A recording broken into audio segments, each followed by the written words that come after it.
Hello, everybody, and here we are again with another language of creation book club. We're starting from chapter 28, and yeah, I think uh, last week was pretty successful in having the intention set in sort of a participatory frame. Like how do we uh, embed ourselves within the perspectives that are used throughout the book. Um, so I think we can, with the first example, we can dig into that because I think it's actually a really good example, and we're going to go explore that a bit. But yeah, personally, my experience throughout the week with the book has more been in the reflection on the book club. So like I keep centering it on the book club, but I do feel like yeah, there's some inspiring stuff happening there, and like I can also see how that is expanding. And like I said, I'll get into that a bit more. Um, so when we go through, everybody gets to reflect on their week a little bit, right? And then they set their intention in how they're going to participate in the perspective. And I want to invite everybody to explore a little bit how they would actually do that, right? Like what is the activity or the stance that you're going to use to accomplish your intention, right? So if you want to verbalize that'd be great.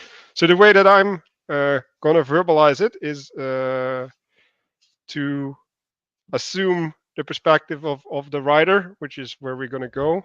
And it's like, okay, like what does it mean to ride, right? Like what does it mean to direct, to move, uh, and in that also steer, right? Because that's what a rider does. Like he steers, and in some sense, then that which is driving.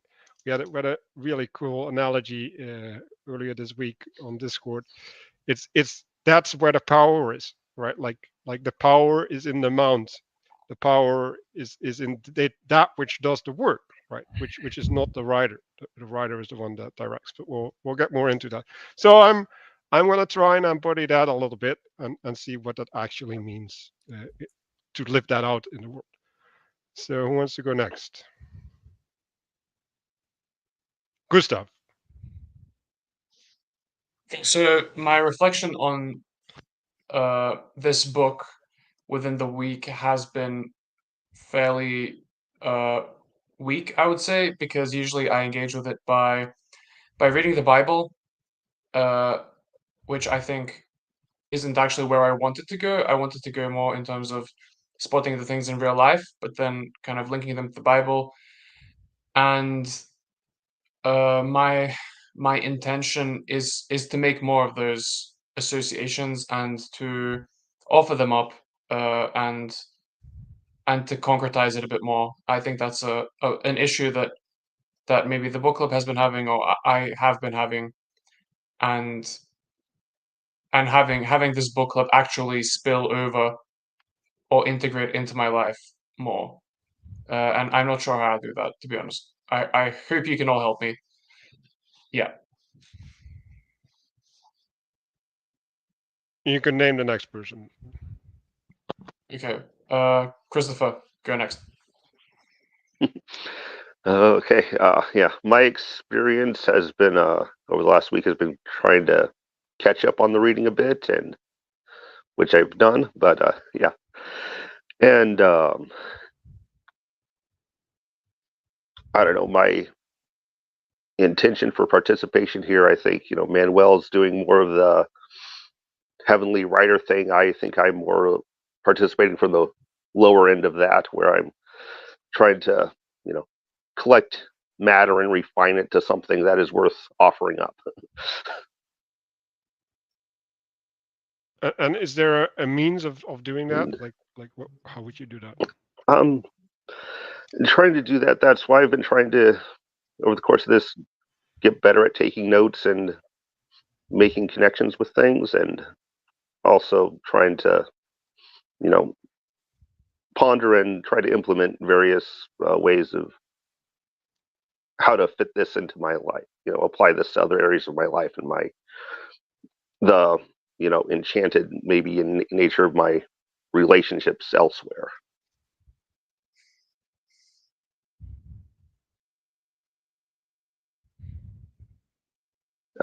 Let's see. Let's do Castle next. Hey, so my intention, unlike last week where I was kind of going from kind of the lower sort of like base of the mountain trying to push up, I'm going to try to take sort of a more middle ground, sort of mediating and trying to do more materializing of some of the principles that are going to be coming up here.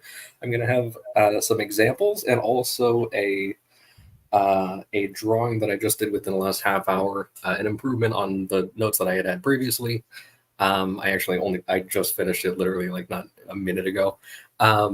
But I'll be kind of trying to, materialize and colorize and kind of provide some additional context and perspectives for some of the things that we're going to be encountering, just sort of expanding on some of the diagrams. And then giving some scriptural examples, and then just keeping my eyes and ears open for anything that strikes me that I can offer. And Mark, if you'd like to go. That was optimistic.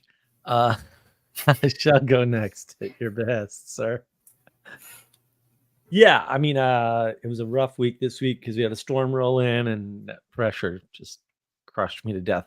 And in the depths of my depression, nothing from this book occurred to me at all. In fact, I forgot we were reading it, along with every other thing I was doing. So I didn't really find it, anything. Was sort of trapped indoors for the better part of the week, and I only got outside for any length of time today. But the idea of the repeating pattern of that self-sum refractal nature of reality is certainly ever present in my life. Did see a small copy of this sort of occurring around the communities that I'm familiar with, and of course in the wider world itself, because there's a lot of chaos going on, following a lot of self-similar patterns. And then for the upcoming reading, I mean, I think it's very I'll have to use a 2-cent word, apropos, that we sort of switch perspectives, because I think that I don't think RJ is going to be able to join us today, unfortunately, but I hope he's going to be okay there. But I think what he'd tell you at this point is probably something like, we have to continue to pay attention to the shift in the perspective of some of these diagrams, right? In terms of the X, Y, and Z axes. They're not all going to shift, but a couple of them, are definitely going to be able to be seen as, multi-aspectual, if you will, from different perspectives. So I guess it's just you left, Danny. My intention first is to listen. I don't have any reflection from last week, but my intention is to listen. I read pretty far ahead. The angle that I'm listening towards is towards a higher level, broader understanding of the book's fundamental thesis. I find the principles themselves to be rather straightforward and simple. And so I'm looking, kind of taking a breadth first approach towards what all of this is pointing towards. Thank you, Manuel. Yeah, so like I don't know how many people are tuned in, but I guess I'll remind people to participate from the chat as well, because it's just good to have multiple perspectives rolling throughout the book club. So we're starting at chapter 28, and here we have the perspective of the writer, and this is a relationary perspective where we have the writer coming down with instructions and then the mounts responding or corresponding to the instructions, and in that union, right? Because that's what it is, right? Like the knowledge. Well, at this point, it's like the highest place of knowledge. It's the knowledge of God, because it's basically talking about well, the source of things. So it's not taking the lower perspective, but like I want to engage with the lower perspective a little bit, right? Because like when we're talking about a writer, we have someone who's directing and it's making things move. So it's setting a telos in some sense. It's in for giving purpose to that which is below, which is in some senses it's a frame, it's a constraint, but it's also a means of self-expression. And I had some meditation around this, right? Like another thing that you could put on the place of the writer is a ruler, and a ruler is someone who organizes that which is below so that its relations are proper, effectively. Then you have a caretaker, which is making sure that everything can fulfill its role, and basically having them flourish in their identity. And then you also have a cultivator, which would be a sage or a sensei or something, which is being there for the purpose of growth, for the development, for the anticipation of things to come. In some sense, it's the preparation. So you could see it as training the army for war, so that when the war comes, they can actually do what needs to be done. But before that, that's actually completely useless, right? Because there's no functional implementation. And if the war never occurs, that's also useless at some level, right? Apart from the fact that these skills can probably adapt to different areas in their lives. And I was actually listening to a podcast about vaccines, and they were talking about the immune system in the same way, right? And you could say that what a vaccine is, it's like an instructor to the immune system, and it's having a response of the immune system. And the thing that's not being looked at, right, is that that's costly, right? Like that's redirecting the attention of the immune system, and it's using resources that then cannot go to other places, right? So there's an issue, right, with anything that you put on the head, right? Because the structure that you impose upon that which is below constrains what is below, and therefore it is allowed to do certain things, but it is also disallowed to do other things. So that's kind of where I wanted to start off with this framing.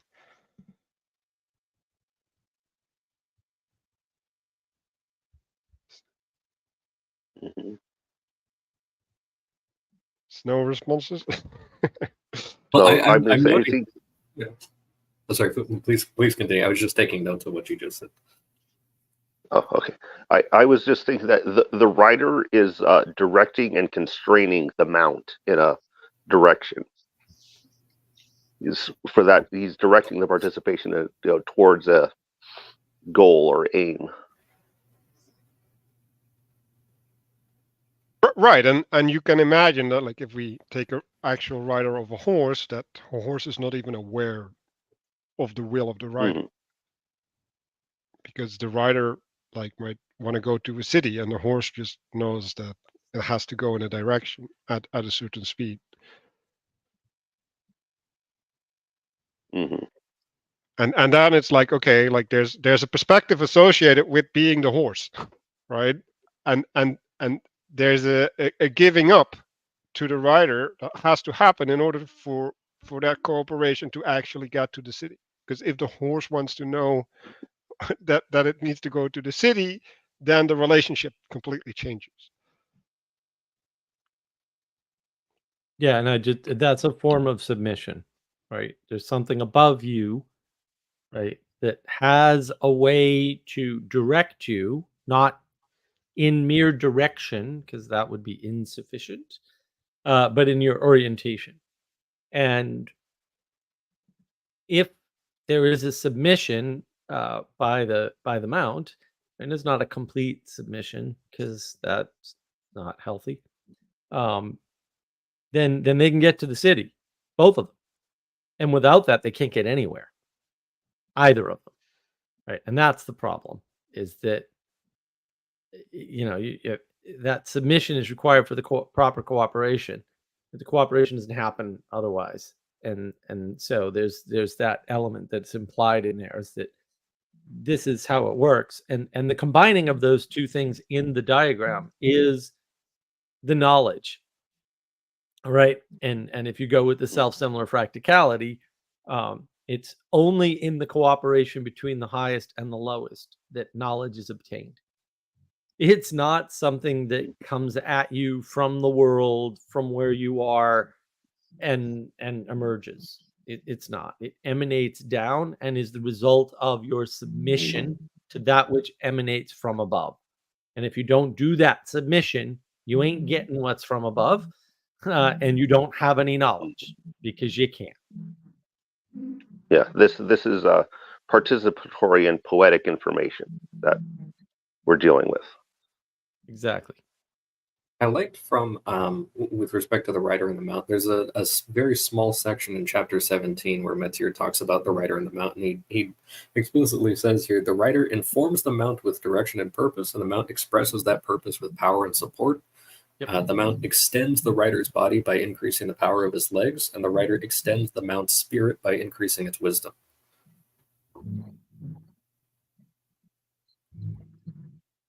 Yeah, that's a good back reference. Thank you.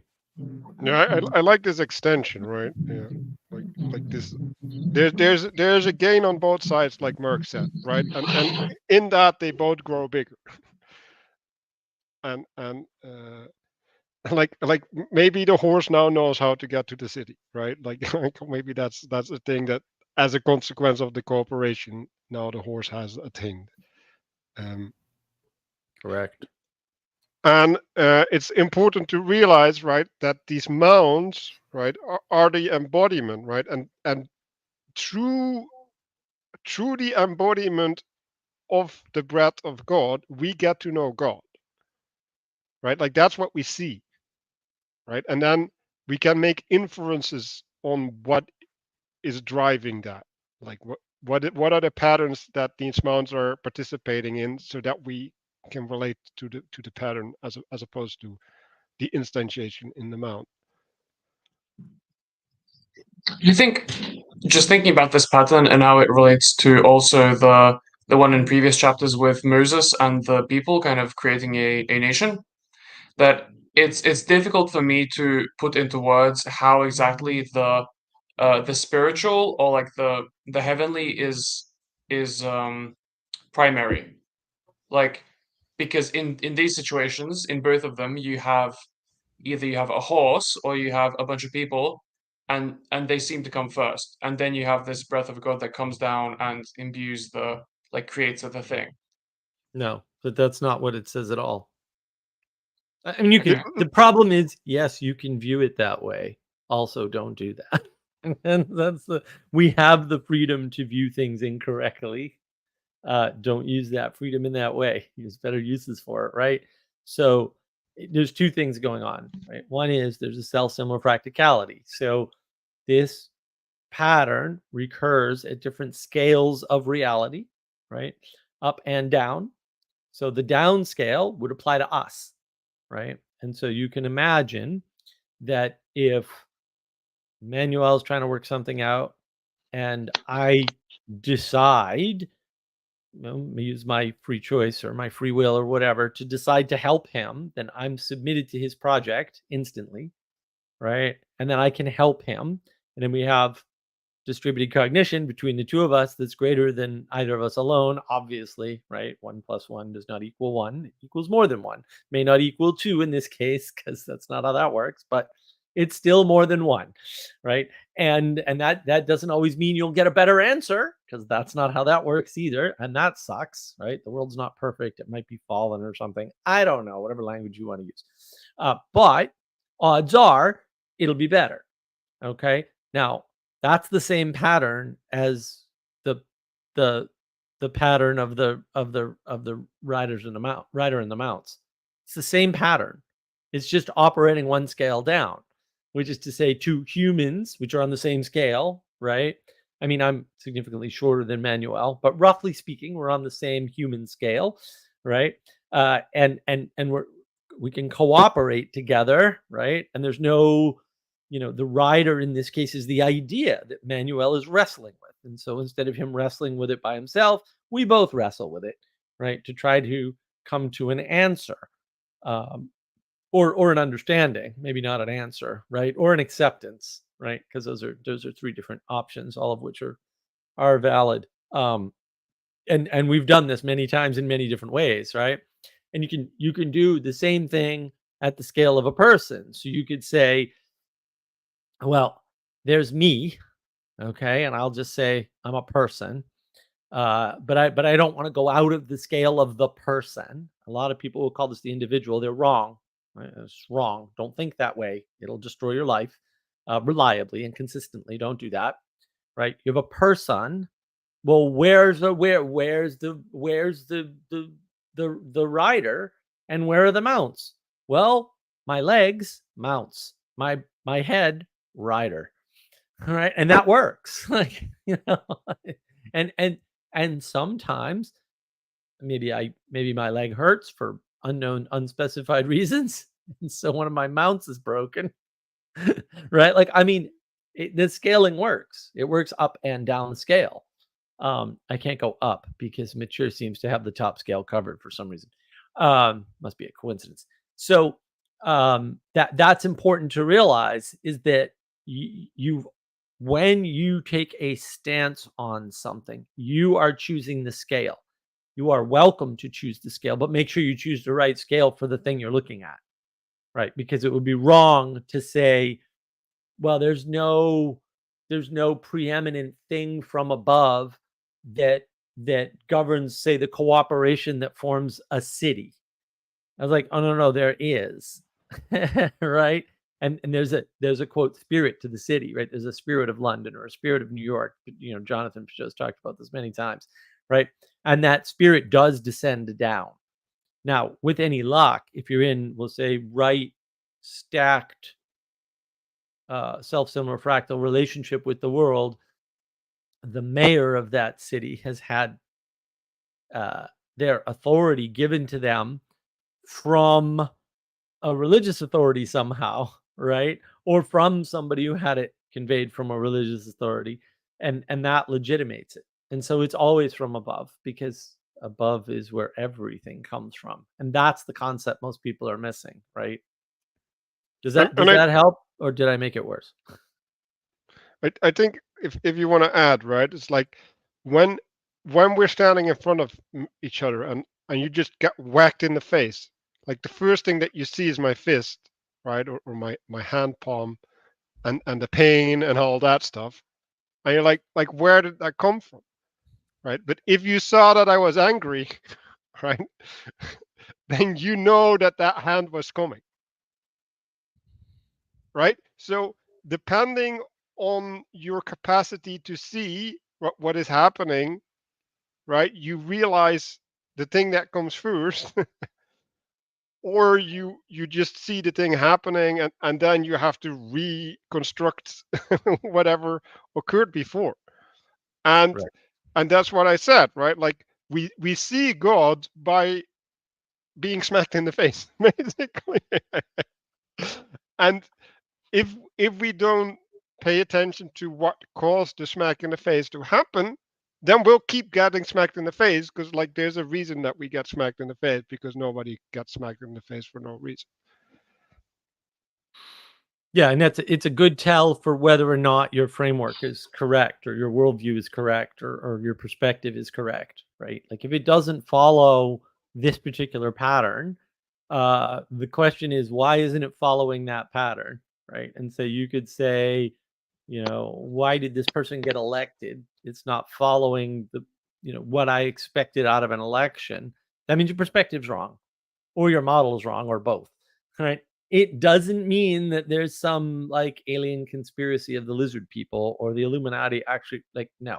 And it just means that there's an error in your thinking, usually around perspective, but possibly around model, and maybe both. And so that's what's important. Assume this pattern is correct, because Mature is pretty dead on, especially in this particular part. No question about it. And when it doesn't seem to work out, change your perspective first. And also, right, like the knowledge occurs when they come together, right? Like, so if you're preceding with a knowledge, it's Right. like maybe that's unearned knowledge. I'd like to add a couple of little examples to that. So a lot of, I mean, not a lot, all of these patterns that we're seeing in this book are presupposing the creation narrative in Genesis 1. And so that entire thing is coming, like, if you're coming from a materialist worldview, it's going to start out with just, okay, the material was confounding and dark and everything, and then stuff emerged out of that and everything. But I like the and it's also difficult because, like you said, you can't presuppose the knowledge beforehand, because you're seeing that after the fact, after the union of these two things. And I'm thinking of, like, if I were trying to build a shed in the middle of a field or something like that, and I had the idea for it, I had the plan and everything, nobody knows that I have that plan, and then I go and I buy some building materials, some wood or whatever, and then I leave that out there, and it's the end of the day or whatever, and I just leave all the wood and materials out there, and somebody passes by it, they're just like, oh, there's just like some wood here. Like, they don't know that I had the plan before that. Like, they're not going to realize that it was a plan for a shed until I built it, or it's at least part way built, and then it's going to start becoming obvious because the pattern is becoming manifest. But before that, it's kind of just like, oh, there's just like some stuff here,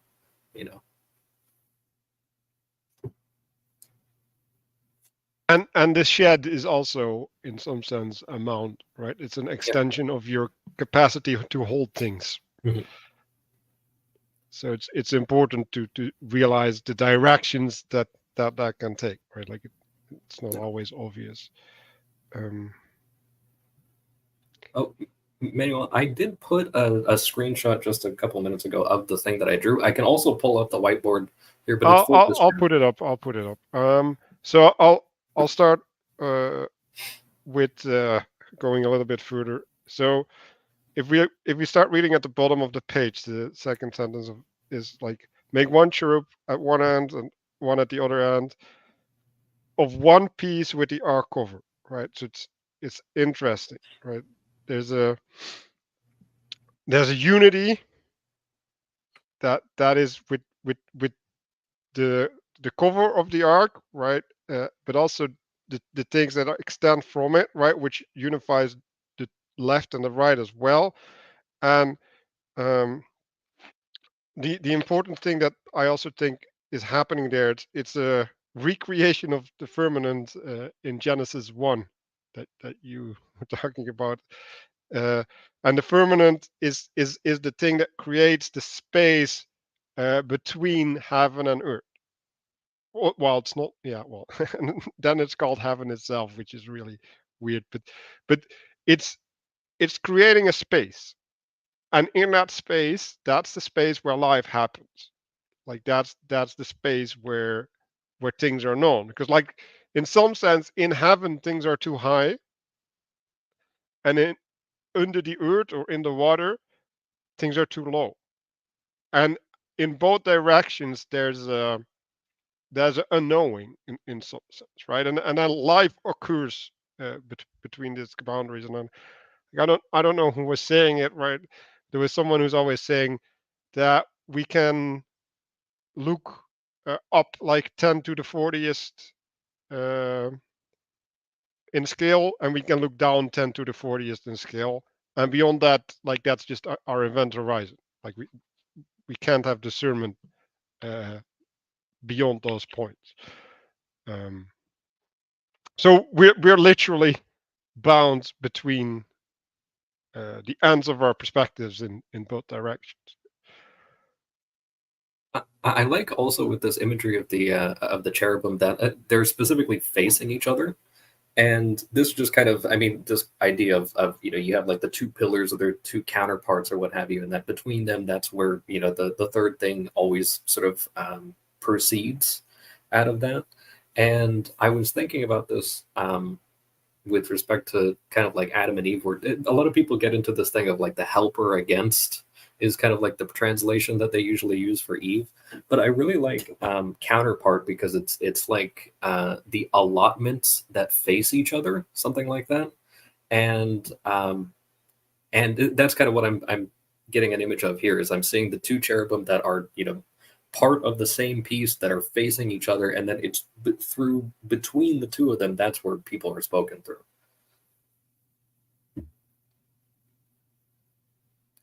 Okay, there you go. Thank you. So this is the kind of crude diagram drawing of the story at the beginning of Ezekiel 1, which he's about to bring up here on the next page about the tetromorphic cherubs. So he says, as I was among the captives by the river Chabar. Now, Chabar there at the bottom, which is to the south of where he's seeing this vision coming from. That word, now Matthieu has a little side note down here that says it's a permutation of the word cherub, which means ride.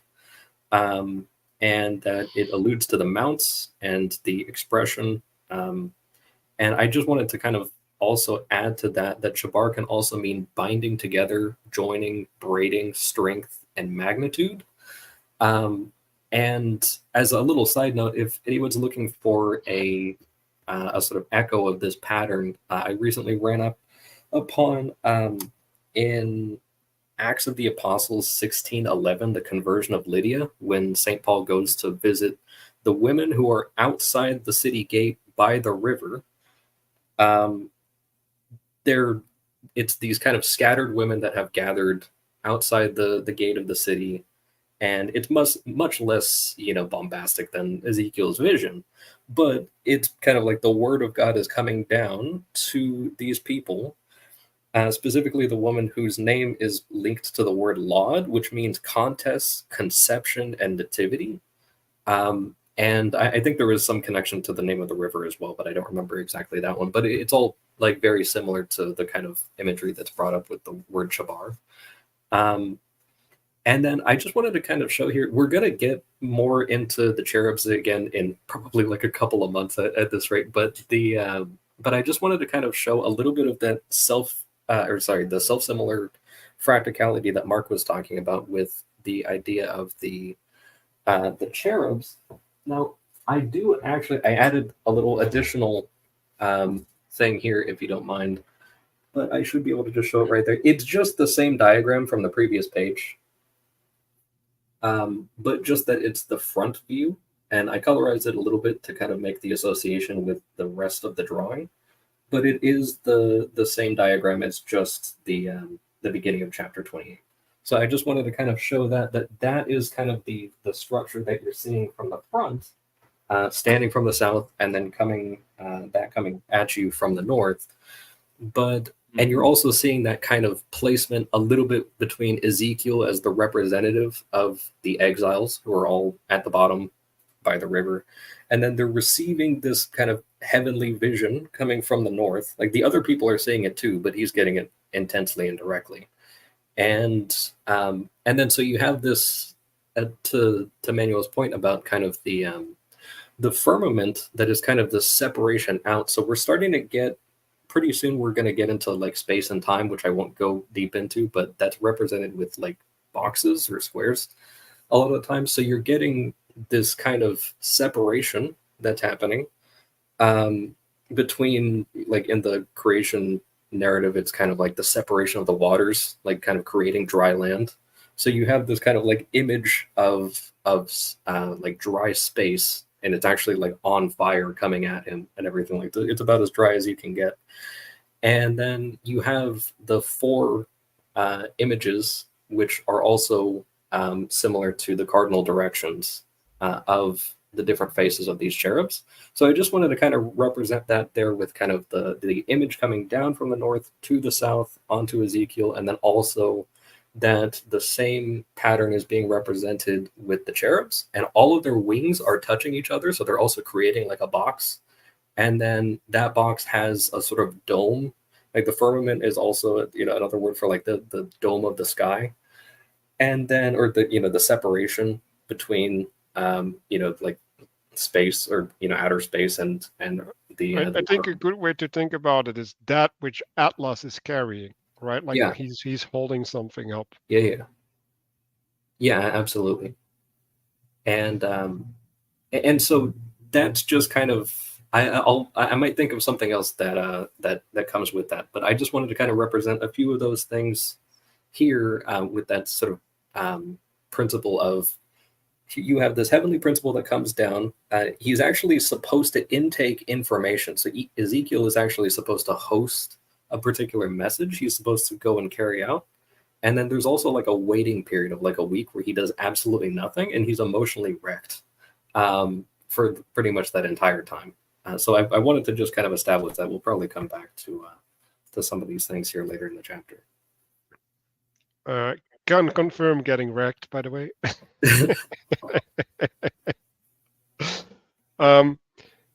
Yeah, so I had a couple things to say. They're blocking access to the forbidden knowledge, the gatekeepers.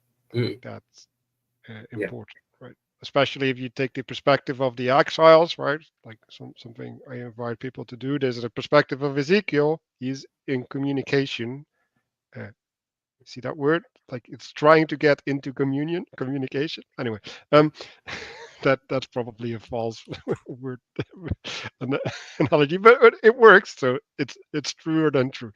Anyway, and these exiles, right? Like they don't see it, right? They're there, but they have to be mediated by Ezekiel, right? And in that sense, they're 2 steps removed. And I've made that note multiple times in this book, right? Like sometimes there's people that are 2 steps removed, and like when you're 2 steps removed, that means a bunch of things, right? Like that means that you're completely reliant on the mediator because you don't have access. I really like that idea of the cherubs as gatekeepers, because I'm looking at this image and I'm thinking like the walled garden. Like you have the people who are outside, who are exiled outside of the walls, and then you have the cherub who are there, creating walls with their wings around the throne of God and everything. And now that the gatekeepers are actually, instead of the people running away, the gatekeepers are kind of proceeding under the direction of the writer to then approach the exiles. And so these exiles who, and also with kind of the banishment from the garden, like they went from traditionally a mountain, and then as you get to like the story of Cain and Abel, they're down in the valley. So it's this kind of like, descending down. Okay, the people were cast out, but now it's like the thing at the top is now descending down to them, all the way down by the water. Yeah, and in some, I don't know if this is in the theology, but there's also layers of angels, right? So like they have different functionalities, right? So like these. There's like 3 angels that are in direct relationship with God. Like one of them is a throne, right? And then you have these, and then you have the angels that are actively worshiping it, right? So like one of them, yeah. Like I think if we use this framework, like the throne would be that which carries God, right? And the worshiping is the lifting up, right? Like it's the bringing back to God, and then these cherubs, they're like mediators of movements, right? Like and they're also represented as carriers of the chariot, right? So that like they're mounts in that sense as well, I think.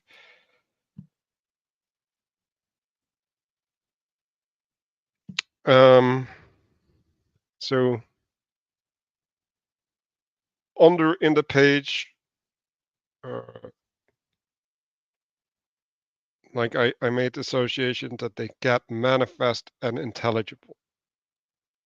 Right? So there's an expression stretching out the heavens by understanding. Right. So there's a translationary aspect, and you can see that also like in the mount, right? Like the mount is transferring, right, the head from one place to the other, right? And that's also a translation. It's a change of perspective. It's a change of connectivity with your surroundings as well.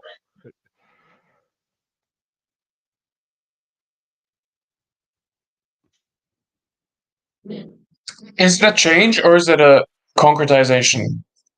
I think those are different.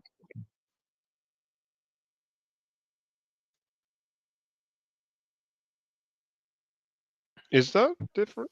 I mean, you said that the change of perspective is that like there's this writing, right? But like if we put it in that diagram, you have that the elements that are below the higher ones concretize it instead of changing it. This one, or what are you looking? No. Like one of the old diagrams. Like this. Just with exactly. Yeah. So the bottom elements are a concretization of the higher ones. The higher ones are more abstract, and the lower ones are more concrete and specific. Right, Right. but in order to be in the hierarchy, the earthly has to conform and therefore change. Yeah, they're I would say, Gustav, they're not specific, because and this is explicit in the book when he uses the question marks. They're unspecified until the emanation happens. So there aren't concrete elements from above meeting the thing. Sorry, let me back up. There aren't concrete elements from below meeting the thing from above. That actually isn't what, it's not an equal relationship at all. It's completely asymmetrical, right? The thing up top emanates down upon the things below and gives them identity. That's why he keeps using the little question marks and then changing them in the diagrams, right? Because they go from unspecified, meaningless matter, right, to something concrete. The concretization is in the center. It's not at the bottom. So it's not a hierarchy in that way, because basically this is why he keeps using two arrows, right? He keeps using two arrows to show you can't do one of those things at a time. You actually always do two things. Yeah, that's the correct diagram right there, right? So if you pay attention to that diagram, what's he saying? He's saying that it's the interaction between the top and the bottom that allows for the authority and power, right? And I want to say allows for, because it's not a causal relationship in the way materialists think of causal relationships, right? Because materialists don't have final cause effectively. So you need to understand that, and also that it's the motion, right? The motion is the thing that causes the concretization. Concretization doesn't exist by itself. It doesn't exist independent of the motion. And hopefully that'll help you to understand. And that's why the question marks are at the bottom. And I think that there may be like some misunderstanding. What I think is that like the authority or the identity, the thing that is being carried by the lower element, by the carrier, by the chariot, it carries it somewhere, and that extends the range, right, of the identity. So for example, the different churches across the world, to some extent, like they all carry God's anointing or God's authority, God's name, but they're all specific in their own way, and they kind of expand that authority. Where did the churches come horizontally. from? Where did the churches come from? Where did the chariot come from? Right. What do you mean? So if you start at the right point in time, this is navigating patterns, middle out thinking. I have a video on this. If you start at the right point in time, that's not true. If you start at the wrong point in time, if you start in the middle, you're not going to understand the diagrams. You're not going to understand the point. And fair enough. This is not easy. I'm not saying like, oh yeah, you should get this. It's no problem. No. This is not, we're not used to thinking this way. I mean, Matthieu says this up front. I want to basically re-inject a more medieval attitude, right? And get rid of the scientism. And science assumes a middle out position where things are already here, right? And I normally refer to that as creation denial, right? Because you're not accounting for the start of things, right? Which is explicitly, I think Castle mentioned this earlier, right? Explicitly what this is about. Like you have to have the frame of the creation first in order to even open the first page of this book. Otherwise, you're already lost. And that's the problem, is that yes, in the middle, after things have been disambiguated at the bottom, which already happens through this process, next scale, right? Because it's a scale in time and a scale in a scale in verticality. We'll say a vertical scale as well. It's two changes in scale.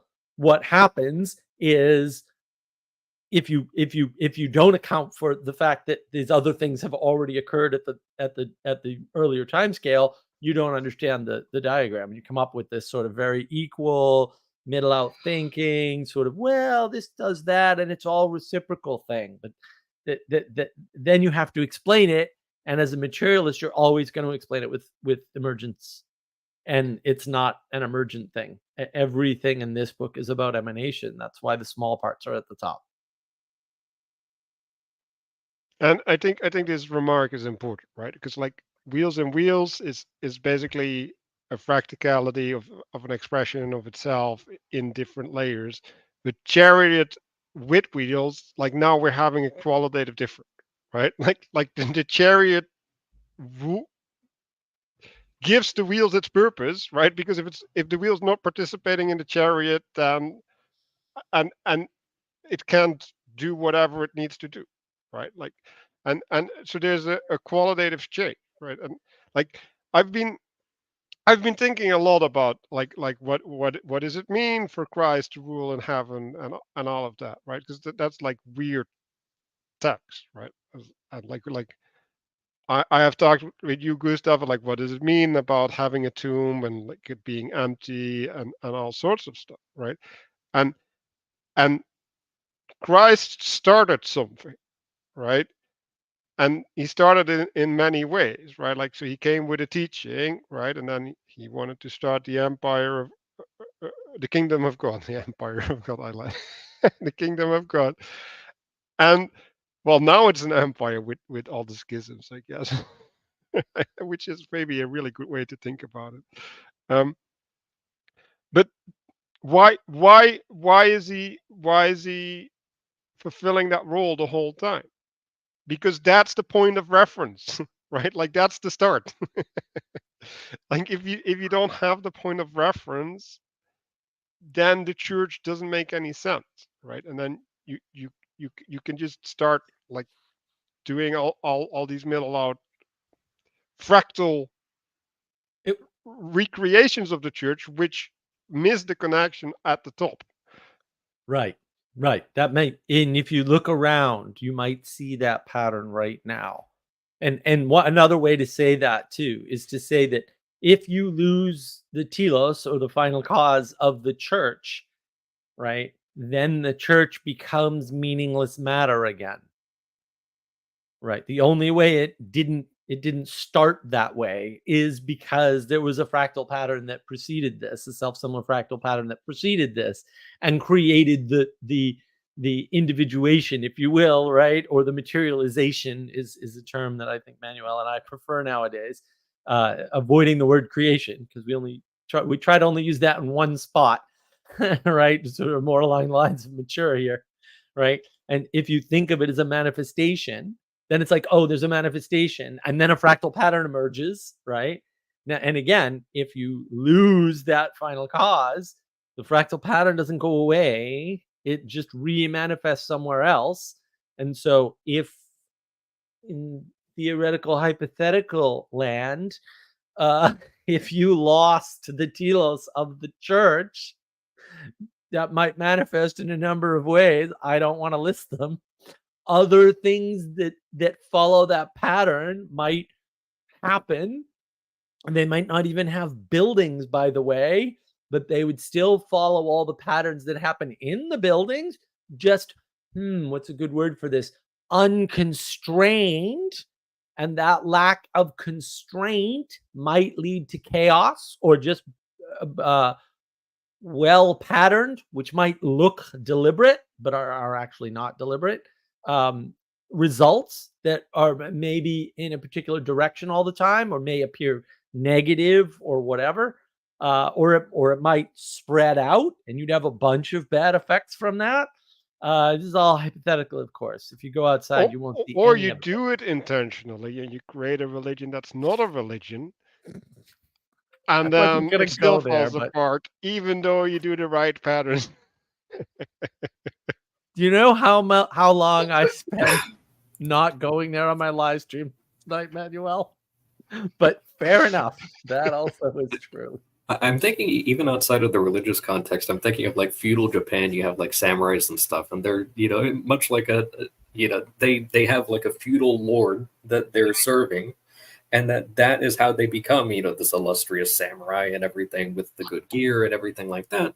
Versus the Ronin, who is basically a mercenary or a bandit because he's not serving anybody or anything. Also, excellent movie. That does illustrate the very point you outlined. So everybody should watch Ronin. It's a fantastic film.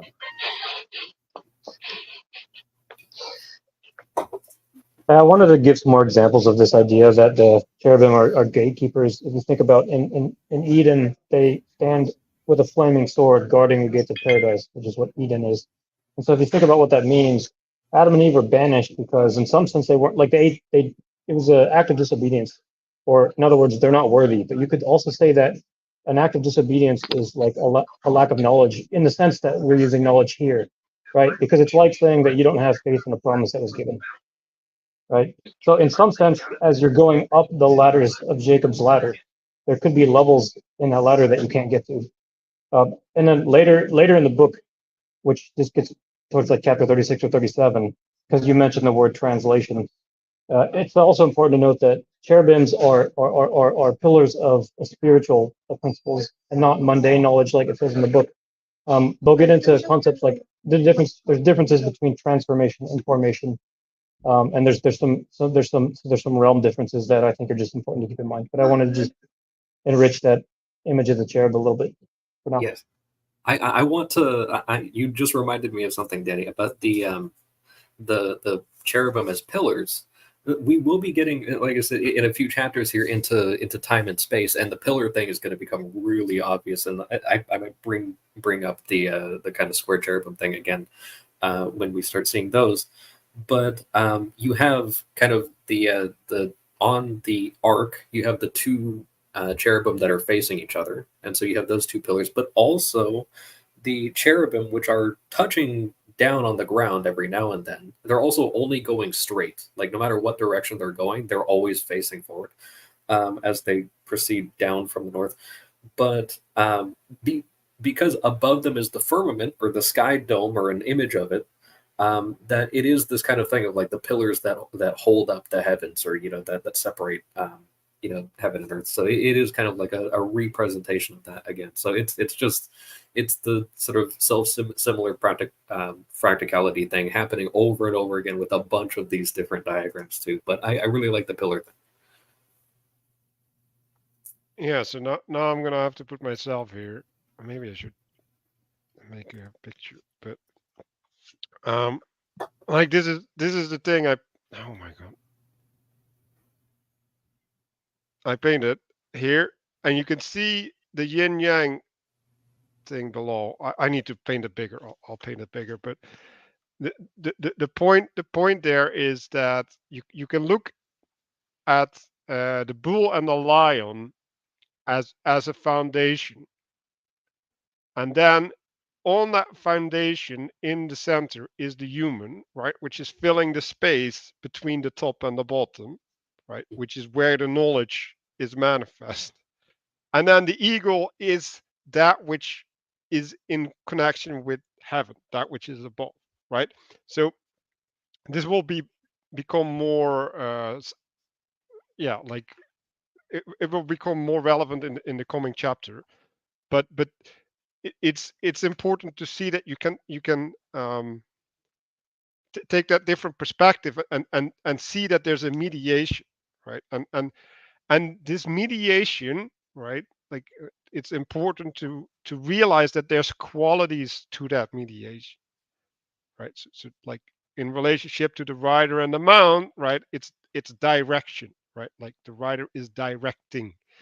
Like in a relationship to the ruler, it's structuring or informing, right? So there's a different ways in which that mediation can manifest, um, and how the bottom is also responding back up, right? To giving back up, right? Like that also has a different quality, right? And you can say, well, ooh, one of the qualities is more bull-like, right, or more lion-like, um, and just getting a sense of that, right? And like uh, Peterson once said, like, oh, if there's a story and it doesn't have like the masculine positive and negative and the feminine positive and negative, then it's like if it's missing any of these, then it's not a good story and it's misleading, right?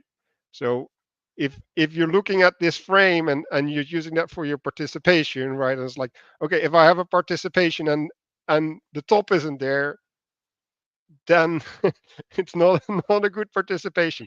If the mediation isn't there, it's not a good participation. If the bull and the lion aren't there, it's not a good participation. So like that's maybe a good way to look at this. Yeah, I just want to add one thing that just occurred to me. Why it didn't occur sooner is beyond my comprehension.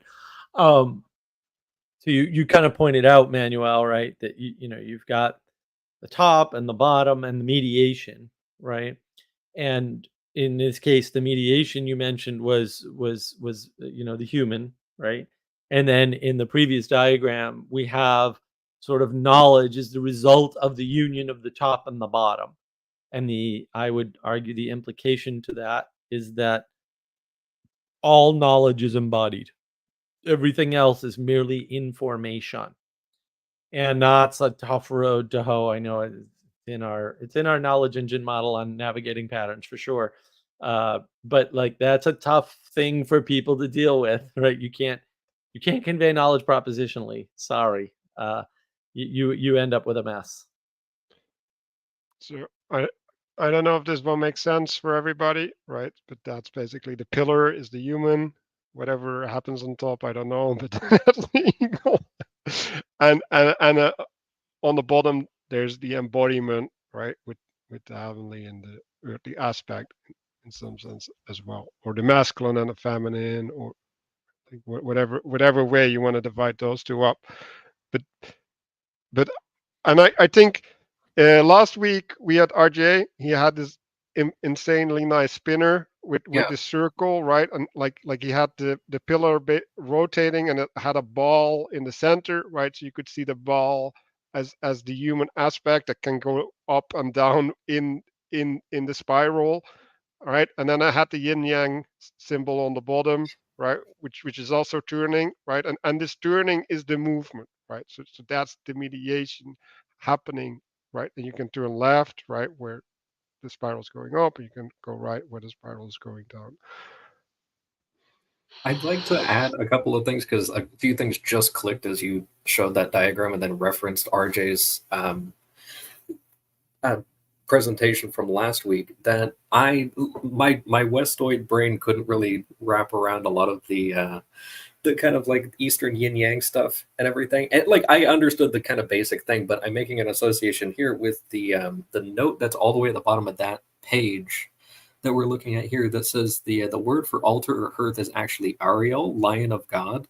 Moreover, the altar and the tent are often associated with the sun and the moon in Judaic tradition, as are the lion and the ox in many traditions. So I'm kind of seeing it as like the dots, the black dot and the white dot in the yin yang, and then especially being shown with that with the spinny thing. that we're also seeing kind of the cyclicality of the sun and the moon kind of rotating, but also a lion pursuing the bull, in a circle. But yeah, I'm just kind of, a lot of that stuff clicked as you showed that, so thank you for that. No, that's good. I want to just quickly highlight this, Mitchell Clark. From my experience, I only know what I've done. Yeah, that's well said. So it's not just me, folks. It's other people know this too.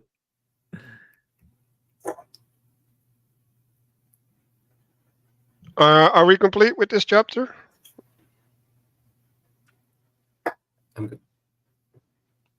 I think I want to highlight the lion and the bull are facets or faces of a single entity, right? So they don't have separate identity, like they're and that's maybe important also, like they don't separately exist. Like, no. Like you can't disconnect them, because then they're no longer what they are, because they only exist in relation. Yeah.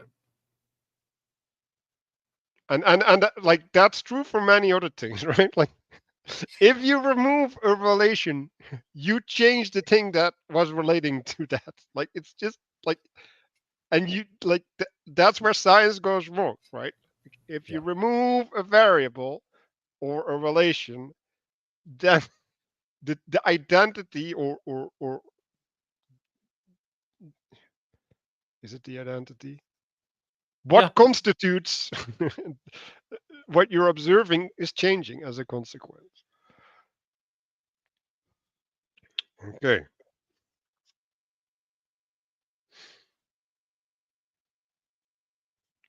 So here, I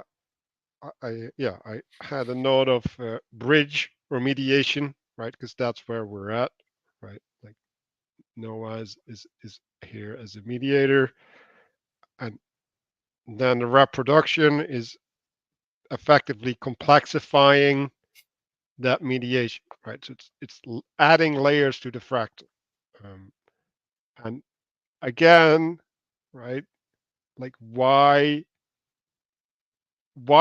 is this in a sequence, right? Like Noah is granting meaning to that which is reproduced out of him, and like without Noah, that which is inherited from Noah would be different, right?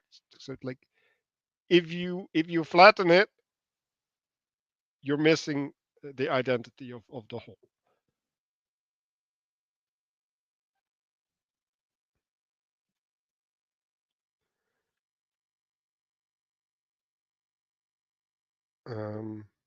Yeah, I don't have much on this.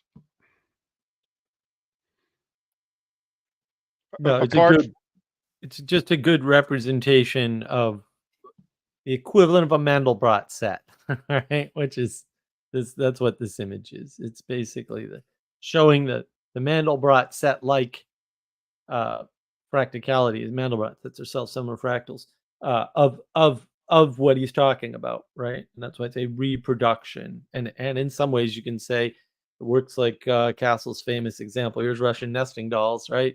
You open the Russian nesting doll and the same thing is inside, but scaled down or smaller, right? And smaller and scaled down aren't always the same thing, but at a certain point, scale matters.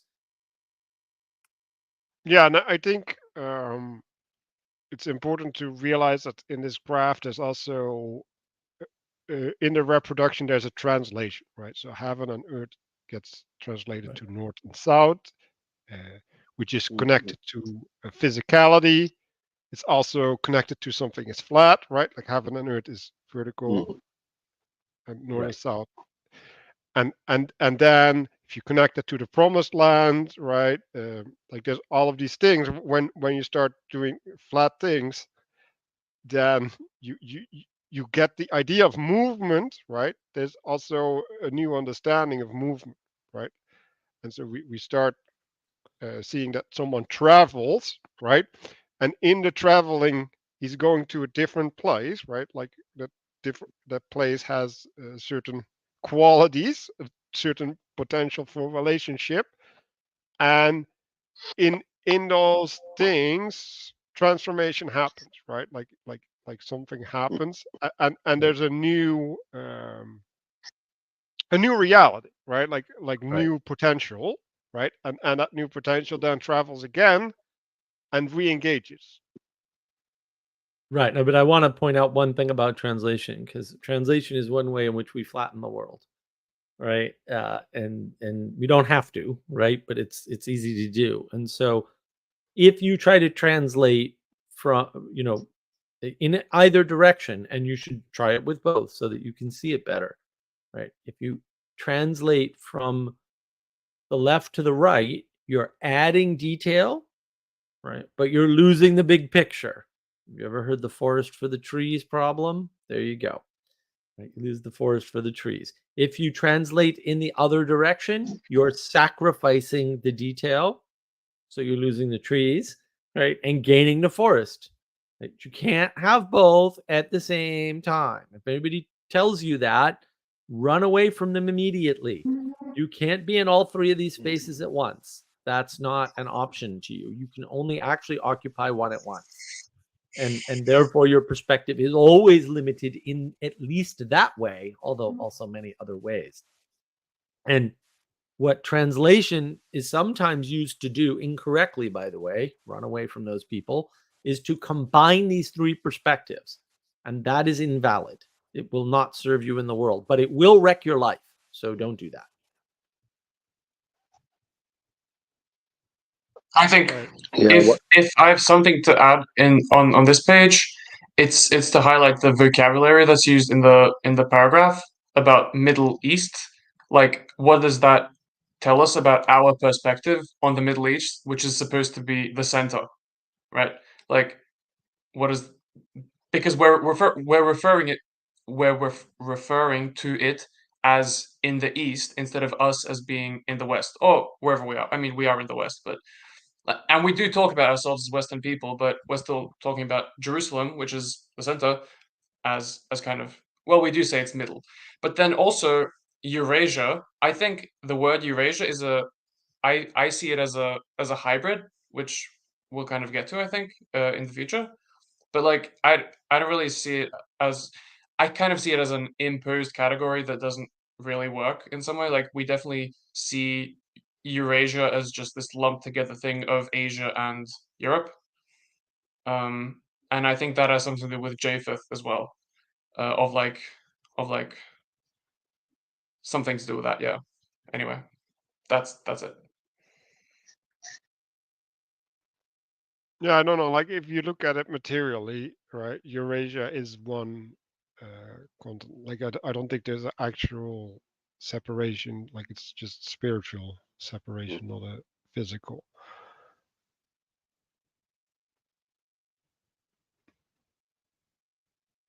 Yeah, I think it's important to highlight this. Like, yeah, Noah is a remnant of the flood. So his well, to be fair, his children are also all already born, right?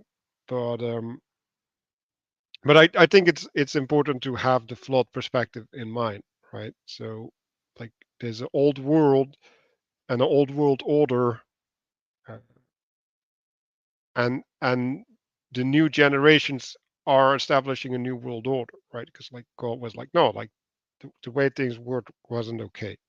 Um, so that's one thing.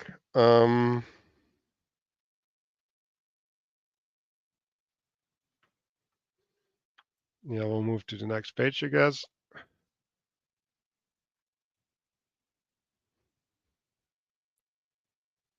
I like this movement of kind of, I mean, we've seen it over and over again in diagrams, but the kind of moving up to the simplicity and then coming down to the multiplicity.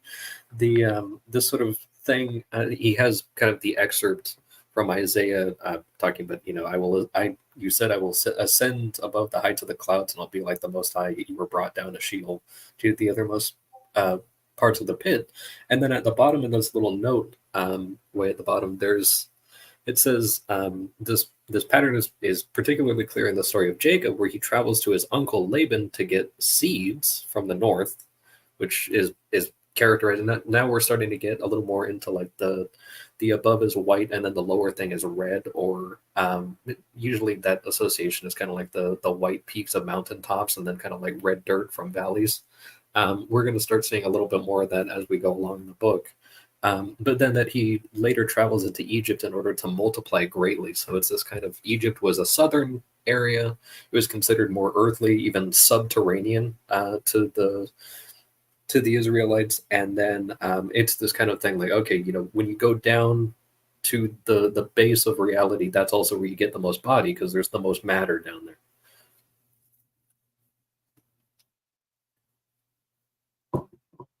Also the most strength. Yeah. That's also, or power. So you're going down to the feet,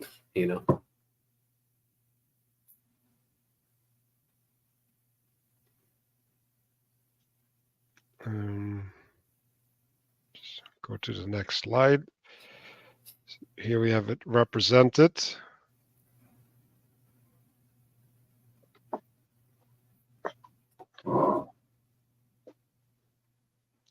So yeah, like here we're starting with the biggest, right? Like in some sense, when we're starting with God, we're starting with the smallest in the sense that it's the least visible in some sense, right? While you could argue that a whole continent is also not really visible. But it's interesting that here the nesting is more like nesting dolls. Like I don't really have that that same feeling with the other fractal recurrence, and so here it's like collapsing to the small identity in Israel, right? And then there's a connection with Israel being the promised land, right? So that's like the place between the extremes, effectively, or the tops, and therefore it's also the mediating structure, right? And so like now you can even take this crazy graph, right, and say, well, that also exists in a certain way on Earth, where Egypt is the lion and the bull, and the eagle is in the north in the mountains.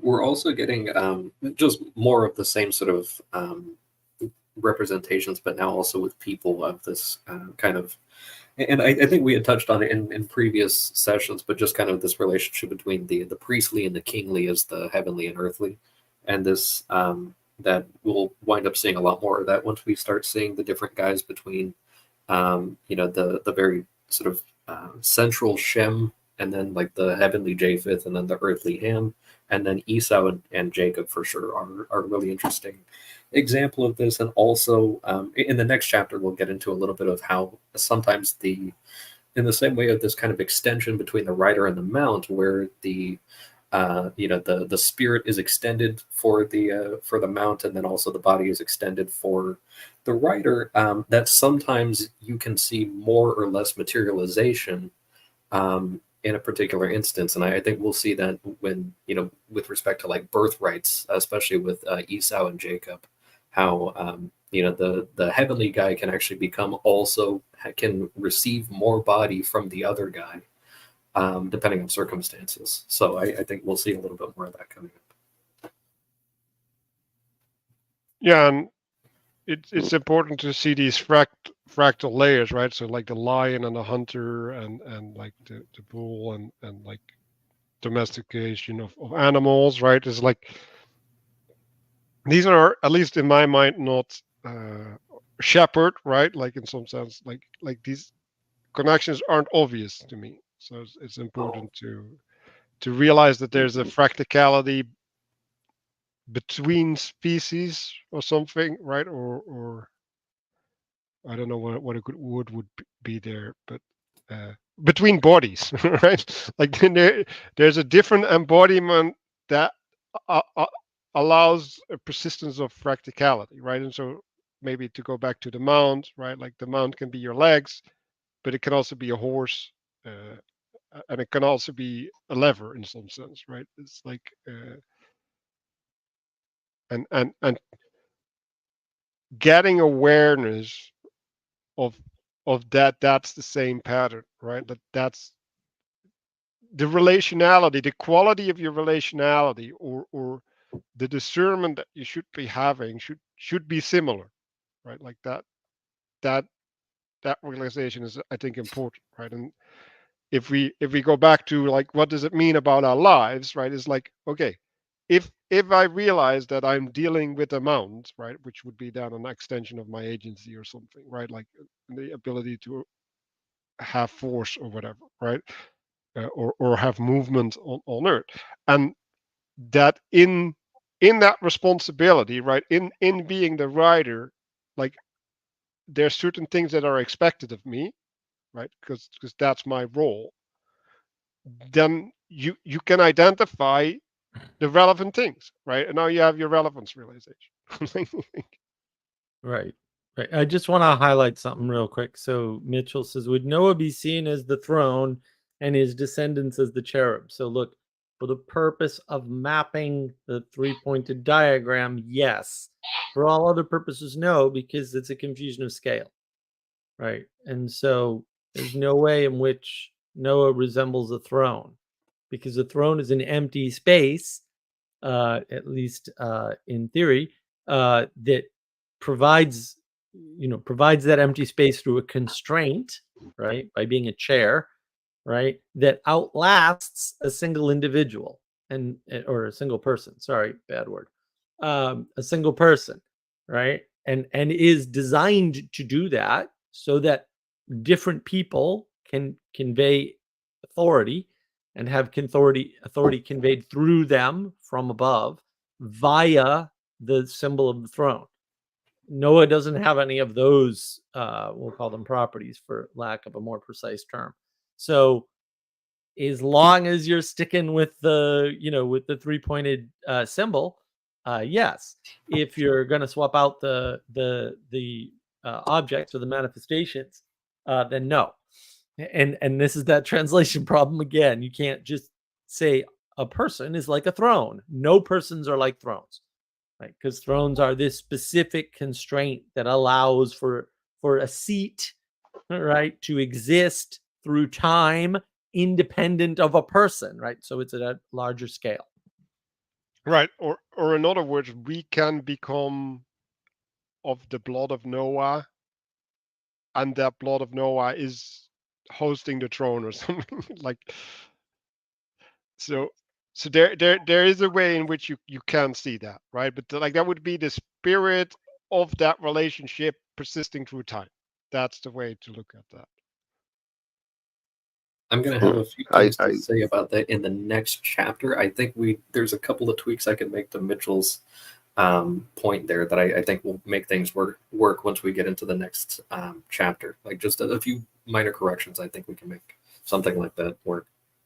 Sorry, Chris. I was just going to say, I think somewhat related to that in the scale and the mapping it to a diagram, he's been mentioning in the few chapters here the king and the priest as like sort of analogous to the bull and the lion, but he doesn't have mention a third thing that would explicitly related to the eagle or whatever in that diagram.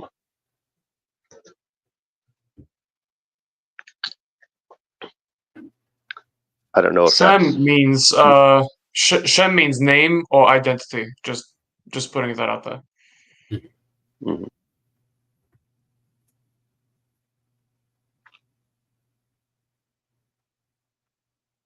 I think the problem with the eagle thing is that whatever's occupying that quality is usually going to be so high up it's difficult to see. Like, it's going to be really low resolution when trying to look up at it and identify it. Like, it's that tough to makes sense. name That's up. probably Well, yeah, and the pointing of the diagram, the way the diagram points, tells you what the eagle is. No. But again, it's a different scale, so it's not you Right. can't translate it. It's not a translation, right? That's not in that way. It's a translation of the pattern. It's not a translation of the items, right? You run into this in language translation all the time. Go to the web. There is a translation of the Dao Te Ching website, and it has 10 translations into English. And if you pull them all up, it'll take you 2 web pages. They'll let you put 5 translations on the screen at a time.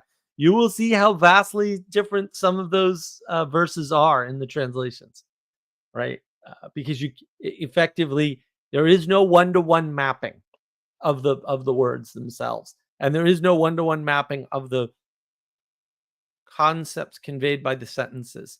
So some of the verses and sentences are actually changed in the translations, and that's mediated by a bunch of things, some of which are listed by that website, or at least a thesis as to why this particular person chose this particular way to rewrite that verse from the original language, right? And so that's the problem with translations, right? They're not one-to-one mappings.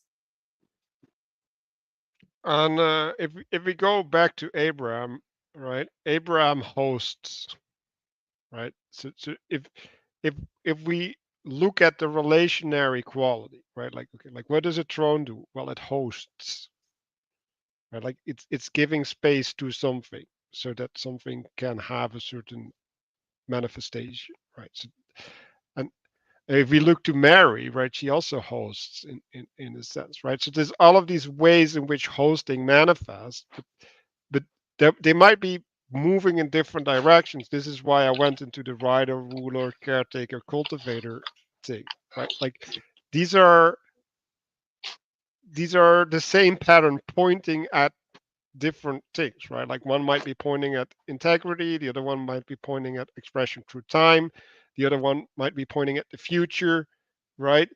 And the other one might be pointing at bridging from now to the future or something, right? And all of these things have importance, right? Like they need to have a manifestation of some sense. And like if one of them is missing, you're not a whole being, healthy being. Let's just say it that way, right? Or whatever. Like things, in order for things to be healthy, like I don't know, like a certain set of conditions need to be met. Like, and I don't want to claim that I know what that set is, but uh, and so if you are misidentifying, right? Like, so if you apply the rule set for cultivation to moving, then that's wrong, right? Like that will not, like, it might actually do things, right? Like you might actually move if you use the cultivation mindset, but you're not moving in the way to where you should, right? Like like you're being handicapped in your expression, and at a certain point, like that will mess with your orientation because now you're using the wrong tools for the job.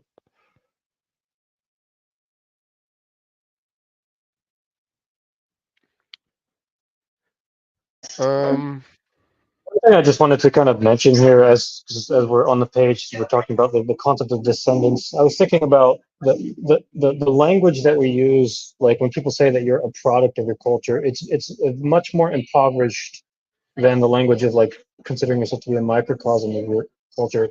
I mean, as we've already seen, the microcosm carries with it, or self-similar fractal carries with it, mediation, which has different qualities. We've already seen how the structure of the self-similar fractal has directionality and scale to it, and it carries with it connotations of cultivation, identity, and movement, like you've mentioned. And as we move further into the book, there's more layers that get woven into the language. So by the time you get to the question of how do you do your relevance realization? It's almost like the question's already answered, right? When you see that when you see the connection to your lineage, right?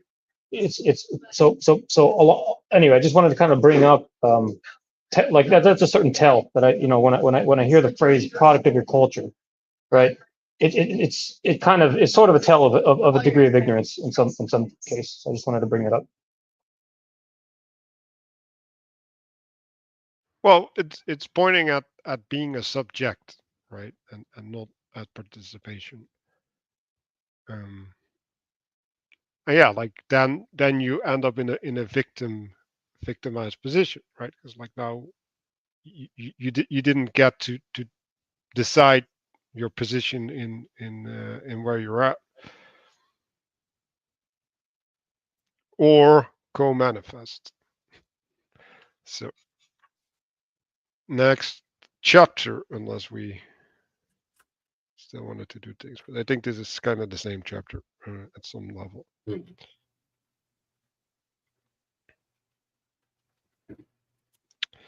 I don't have much notes on this page, so anybody?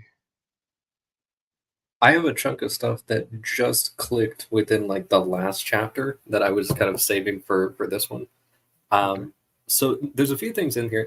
We are going to be seeing now the perspective is changing a little bit more from kind of the pyramidal sort of diagram now to these circular microcosms, but it's still sort of the same pattern of the the sort of earthly base and then going up to the kind of heavenly top. And I wanted to point out just a couple of things here, specifically with the idea of, or the association between the situation with Noah and his sons, as well as the birthright of Esau and Jacob. So this, let me see, I got a lot of stuff that I'm trying to like tie here together, but we've had just very recently the pattern established here that it's asymmetrical, that the relationship between heaven and earth is asymmetrical, and that the priestly is generally making a much higher offering, but also the multitude of offerings are going to be made from people from below. So the priestly class is getting the most material, the most tangible stuff is actually coming from below. And so you're kind of getting this thing, especially with the association with like the lion with the heavenly or the solar, and then the bull with the earthly and the lunar. This sort of thing of that the lion is increasing its body from the body of the bull. So it's this sort of materialization of or like raising matter that is sort of happening in that same direction that we've had some of these diagrams with.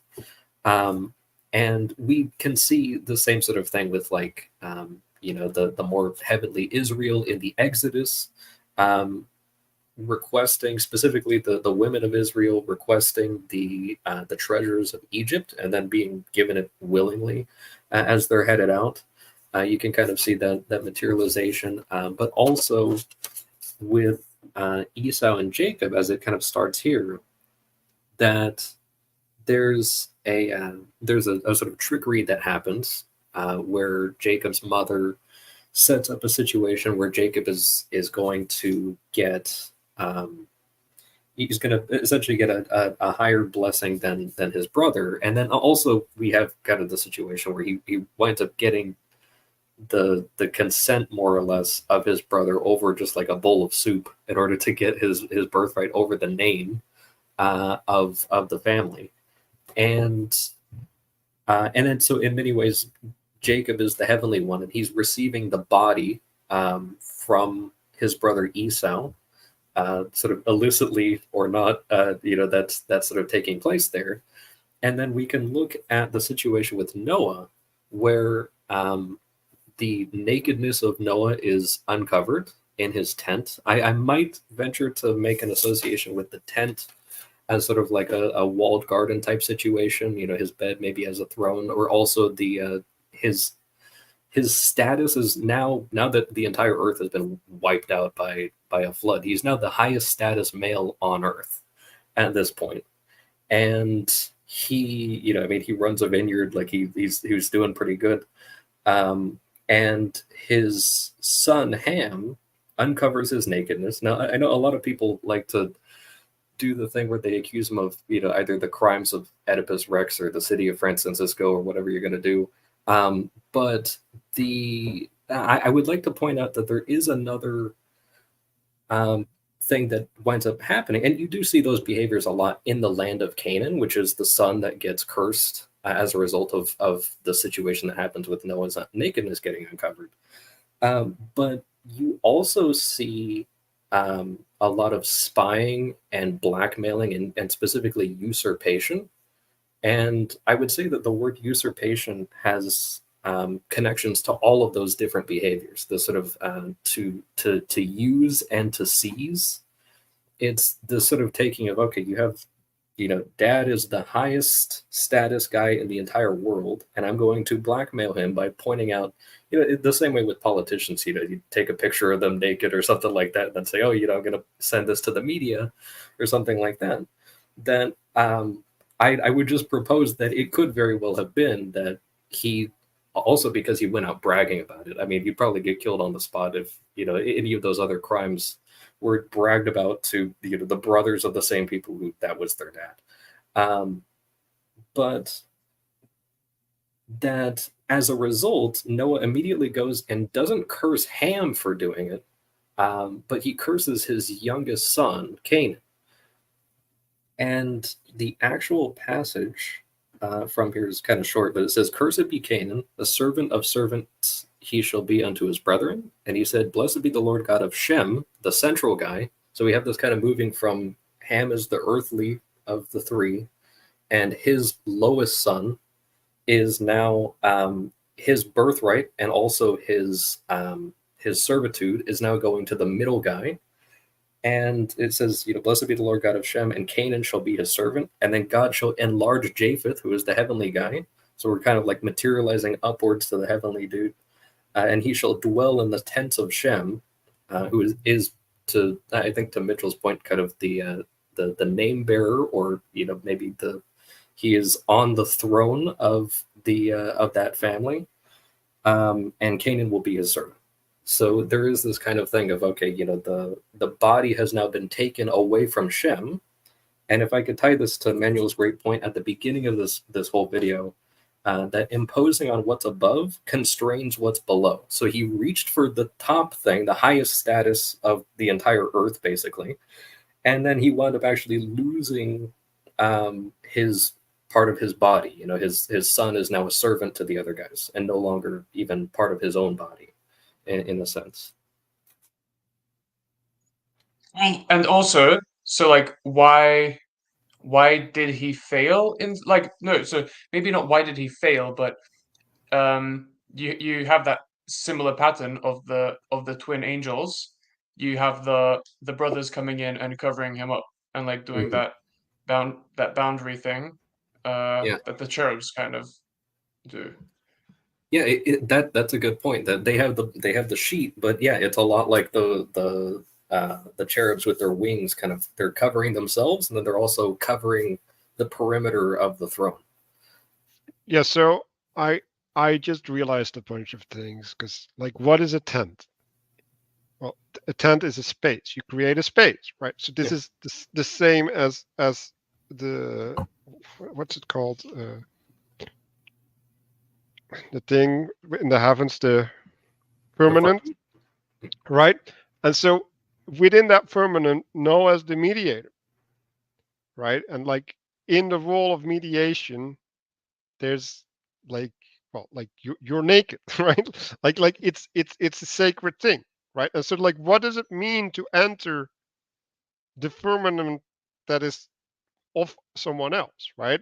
Who's above you, right? Like, so the entering in the space of mediation is sacrilege, right? And in the sacrilege, there's a transgression, and like, I think that's what the nakedness is talking about, right? Like it's the direct mediation between God, right? Like it's like walking in the garden with God, and so like, yeah, I think it's important to realize that that is, I think, the transgression. And in some sense, like, I don't want to say that it's replacing, but it it is interfering and upsetting the order. Um, and that's where the curse comes from, right? Or and that curse is connected to the fall as well, right? Like maybe we can also put this frame on the garden, right? Because like you have Adam and Eve, right, as the bull and the lion, and then you have the tree upwards, and then you have God on top of the tree, Mm. and so they're on the bottom, right, at the bottom of the tree, which is basically mediating for them, and they mess with the mediation as well. Hmm. Yeah, and I think some of the church fathers have talked about, and I think Matthieu also subscribes to this as well, that the like the tree of the fruit of life, and then also the tree of the knowledge of good and bad are the same tree, but they're different like parts of it, and that in order to kind of go higher up, there is kind of there is that intermediary structure that is supposed to be kind of, you're supposed to be invited into it, but then you reach for it and then you get cast out. And that by kind of trying to take the thing that is, naked, just like kind of right there, easily seized, that you yourself become naked and vulnerable. And I actually just saw this earlier today, and I'm still kind of like crawling my way through the Acts of the Apostles. And there was this part where there's the seven sons of Sceva, the Jewish priests, are trying to conduct an exorcism, but they're not in union with the church, but they're trying to do it and like use Jesus's name to cast out these demons. And that the response that they get while they're trying to go, and they're like, "Oh, let's see if we can just use this to do our job." And the evil spirit answers them and says, "Jesus I know, and Paul I know, but who are you?" And then it says, "The man in whom the evil spirit was in leaped on them, overpowered them, prevailed against them, and they fled out of that house naked and wounded." So they leave like, red and clothesless as a result of trying to seize the name, without the proper authority.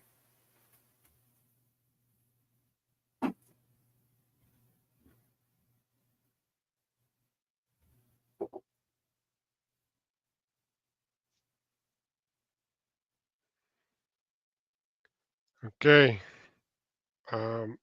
Well, so I like I don't think you go into the tent, right? Just like you don't go into your parents' room. Like you don't do that. And there's a reason why you don't go into your parents' room. Because like it's not up to you. Like they're in charge. And if If you I go into their room, like you might find things, and the things you find might mess with their authority. Like it's like that will probably happen. I think to that point as well, when Shem and Japheth go into the tent after Ham does, they do it backwards. And like they never actually looked at Noah.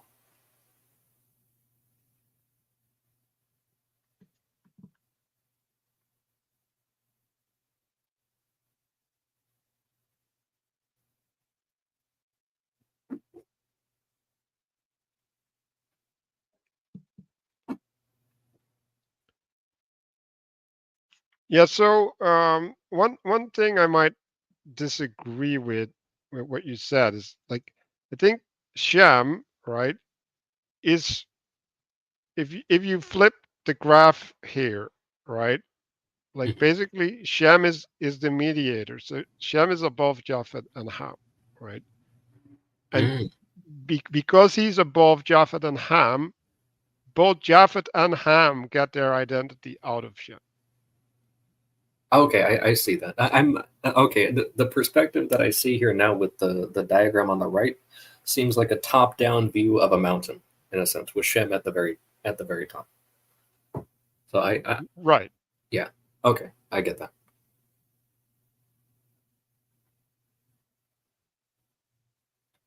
Or a pyramid, maybe, but yeah. Mhm. um Yeah, I had here, I had a note with the tithe unto you, right? This is after Jacob had slept, right? He took the stone from under his head, he set it up as a pillar, right? Which is the connection, right? And so now he, as an individual, right? Like there's a mediation coming at him from God, and he's now taking the role of the bull and the lion. And the stone I set up here, the pillar of God's, as a pillar shall be God's house, right? So that's a throne in some sense. Um, everything you give me, I will tithe unto you, right? And so this, another way to describe this is like he's establishing a bond, right? And in that bond, he's recognizing the source, right? And in some sense, that stone is a testimony to that, right? And is the thing that allows him to be in that relationship, because I think I think that's maybe also important, right? Like, so when I say like we should reflect on how we participate in these patterns, right? Like right now, but also like in our lives, right? And and so part of it is the tithing, right? Like part of it is the active remembrance of that you're partaking in that relationship. And I've been thinking a lot about subscriptions and stuff, right? Or rent, right? You automate your rent. So if you automate your rent, you're you're no longer participating in the transaction of being a renter, right?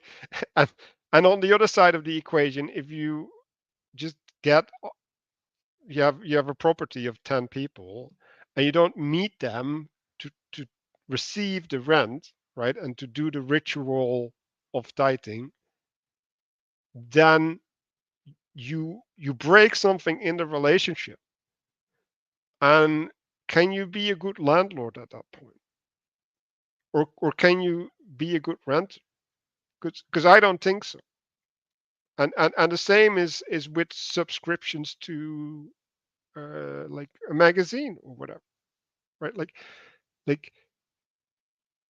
if you, Mark did a revivification live stream yesterday, right? Like what is this tithing, right? Like why does my church at least make a big deal about tithing every every month, right? Like a lot of people, they actually put it in a newspaper, or newspaper in an envelope, and bring it to the altar. And every service we bring a seed to the altar. And there are times that we're really intentional about, like, okay, with this seed we request something of God, right? Like, so in the act of offering up this money, like we are asking for God in return to do something in our lives, right? And so like what is this, right? Like this is the solidifying of the bond, right? Like it's the imbuing things with a quality. And if you don't embody these patterns, if you don't live them out, they will atrophy, right? Or they will never develop, right? Because like if you're born in this age, like you never held physical money that you handed over to another person, right? That's possible. So if you're not participating in all of these things, then you can't have these qualitative and therefore transformative, right? Because you're receiving as well in these things, right? Like you're getting direction, your identity gets formed.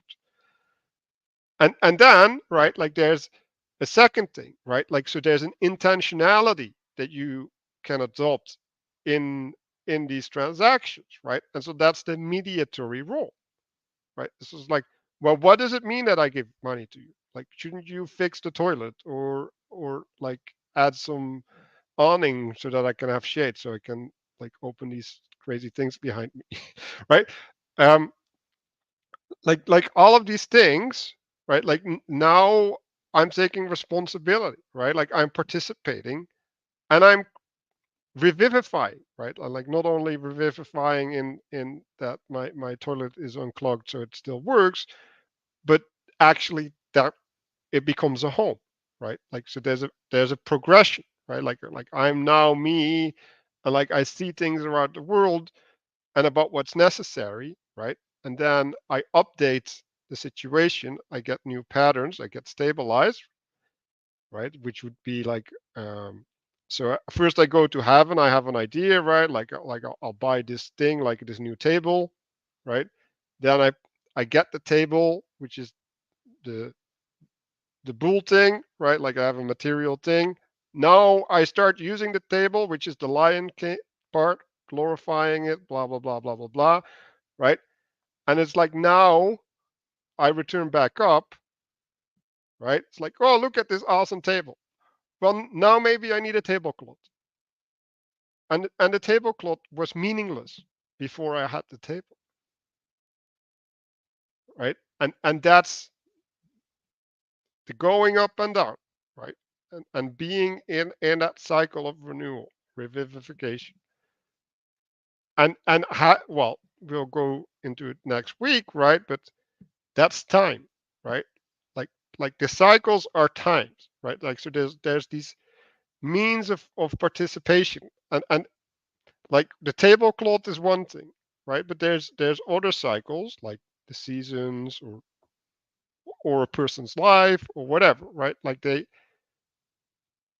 have a different way of expressing itself, and a different sequence of progression, um, and they commune in ways, right? Like in ways that we can't predict, and so in some sense integrating all of that is our responsibility. um, so that's where I got from tithing.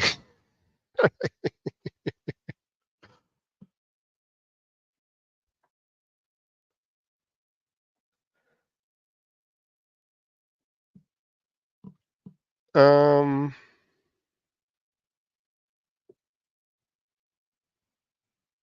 so I got on this page.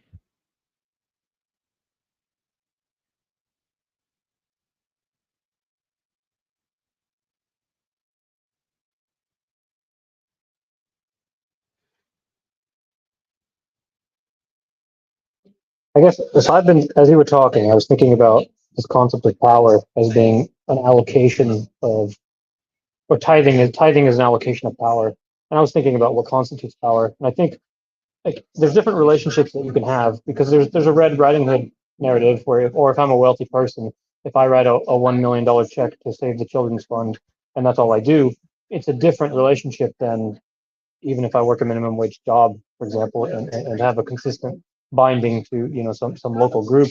So I started thinking, okay, well, what constitutes power? And in this cosmology, power is always under heaven, right? There's no such thing as power in the abstract, like it doesn't exist in a vacuum. The concept of power itself, your power exists as a union between heaven and earth. I don't know how that's not very super clear, but uh, I don't know if you're trying to I don't know if you understand what I'm trying to say there. I think Mark has a definition that I think works with what you just said. That he a lot of times describes power as kind of coming from below, as it's time, energy, and attention focused towards something, and it seems like focused towards something up. So there is that kind of union of, okay, I'm looking at something, and then I am now kind of raising up towards that. And so there's something that it's almost as though writing a $1 million check it's almost like that. We need another word besides power to describe such a thing. It'd be like just influence, maybe. Well, but well, like money is potential, right? Um, so there's there you can tithe in some sense by just like doing service, right? Like cleaning the church. like like you can tie it with your time and energy, right? Um, but like in some sense, power is the thing that makes things move, right? And the problem with money is that it doesn't have uh, a distinct movement, right? Because it gets translated into value in different means at different places, right? So it's like when I look at these insane yachts that get bought, right? Like the material value of that yacht is not what is being paid for it, right? Like these things are like overly expensive because like for its functionality, right? Like something way less should suffice.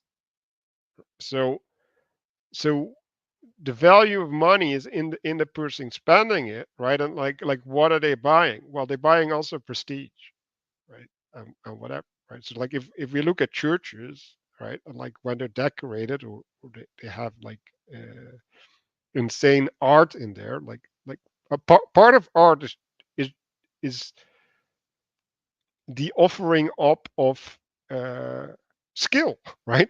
Like it's actually it, it's a power in into beauty and into glory, right? Like so like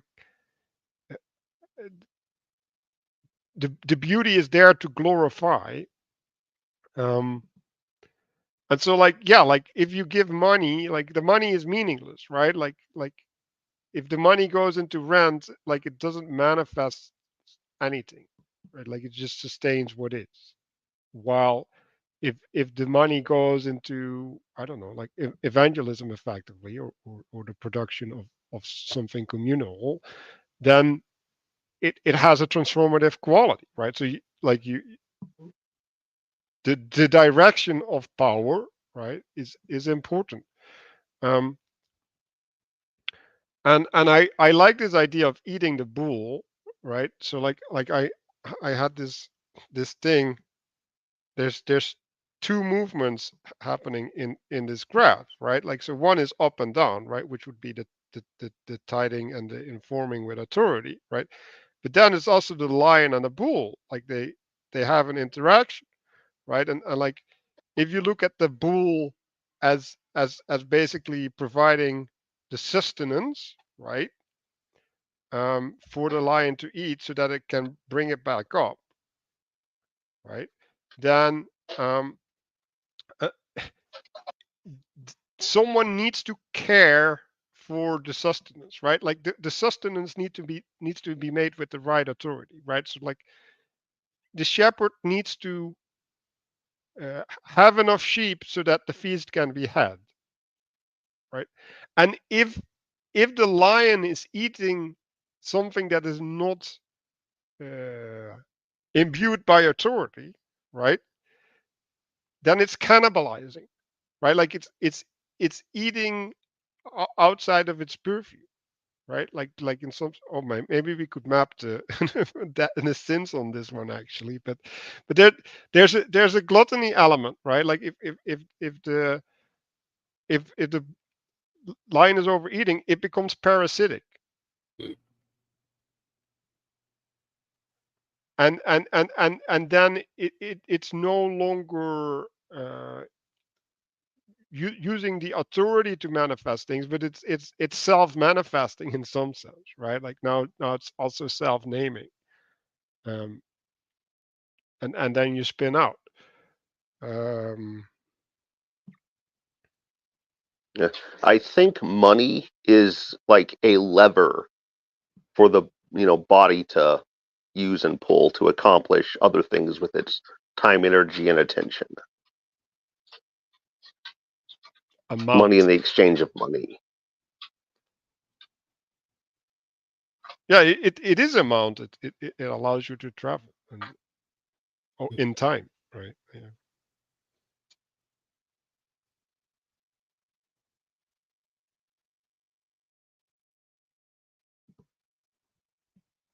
I mean, I think there's an element of skill that shouldn't be separated from power. Like it's like power or tithing. It's like casting a vote towards the existence of things and values. Like if I show up at my job, I'm casting a vote towards my corporation or maybe my boss or team. And when you tithe your time, energy, and attention, you're co-manifesting the world, right? So I think again, like some people have more power than others, and there are things that you can do to gain more powers, but I think divorcing power from skill and responsibility is something that ought not to be done.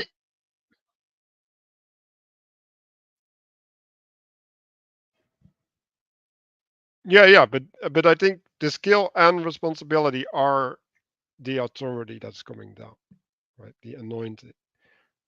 So maybe we should talk about anointing, right? So it's the blessing with oil, right? Like an oil you could see as a second skin, right? Or you could see it as a revivification of your skin, right? Depending on what perspective you take, and that is the skin is that which holds your identity, right? Like I think I was thinking about this earlier. I think the skins are actually something like a throne, right? Like the skin hosts an identity, um, and so if you're in a hierarchy, right, like that hierarchy hosts your identity, right, and it instructs that identity with a purpose, and you, right, as a microcosm, right, and I think maybe that's what you're talking about, right, like in the nature of the microcosm, you have a responsibility uh, to properly receive the anointing and also tithe from whatever is required of you. I'm seeing that very much in this diagram here. I'm just kind of imagining like the a hierarchy of a workplace or something like that. That you have kind of the dust of the earth, and you could parallel that with money, but also like people that are applicants for a particular job. And then they're getting kind of integrated into the structure, and they're receiving a name or a title as they kind of enter into the structure. And then however well that title actually matches their abilities, or the how much they actually care or show skill or anything like that in the position, determines whether or not they get, they remain there, or if they get refined higher into the hierarchy, or if they get completely ejected back into the dust of the earth again. Yeah, like yes. So there's also movement in the hierarchy as well, and like now you get fractals and fractals, right? This is the wheels within wheels. You just go insane at a certain point. And like I think part of our job is not to hold all of these things at once. It's just like no, don't go there. Um, so this is the last bit.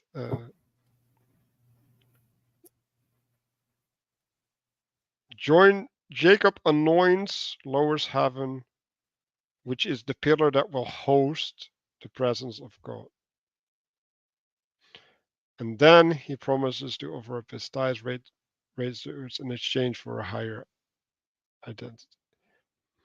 Right? And like, um, yeah, so in some sense, right, like it's maybe important to see, right? Like, so he only gets to have this identity as a consequence of God, right? And the hosting of that, right?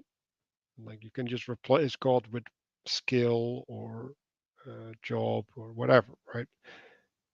You only get to have that by being a host, right? And being that host requires things of you, right? Like you can see tithe also as conforming, right? And and in the conformation, like there can be conformation that is parasitic on you, right? Like if you overextend yourself, if you form yourself too much into anything, which is idolizing it, right? Then you you lose uh, the wholeness, right? Like you lose your humanity in some profound sense. And at a certain point, like you can't, right? Because like you need to eat, you'll die, like physically, and you'll die spiritually before the physicality sets in. And I think that's also a thing that we should pay attention to, right? So like when these identities happen, right? Like when you start anything, right? Like it takes a while to set in. Like and in the seed, right? Like in the assumption, it is already embedded what will manifest. And if we don't realize these things that come down the line, and we only relate to some immediate effect, right? Like these transformations, like they, in some sense, they're permanent, right? To go back to the vaccine thing, right? Like if you get vaccinated, like you just whack your immune system, and like now it's reconfigured. That might be for the better, or it might be for the worse, but it is reconfigured, and you're gonna have to deal with that, whatever that means. And so, like, you have to, yeah, you have to take responsibility, right? At that seed, like at that seed level, you have to account in some sense for like, okay, like, am I gonna make this covenant, right? Like, am I gonna bond myself to this exposure, which changes my identity?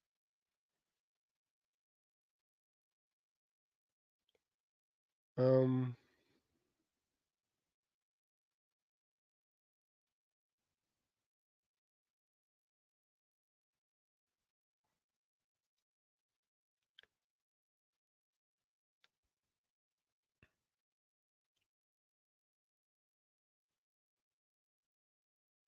yeah, well, like the question is whether it's a sacrifice, because like at least in this framing, it's a transaction, right? Or a coming together, more so than a sacrifice.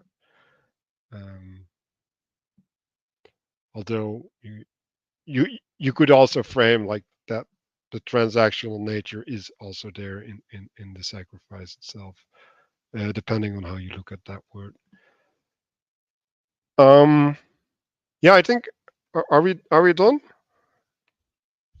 I'm I think satisfied with that. a good time and a good place to stop, because we'll go to part 4, time and space. We'll read the first 5 chapters of that to 35, so that we'll not run out of contact. I think there was a lot of reflection on taking the perspectives of these embodiment. I hope everybody had a lot of insights. So I want to invite everybody to look up, close their eyes, and give it like a minute to seep in. And I want to say thank you for watching, and I hope you'll leave comments to the people watching, and see you next week.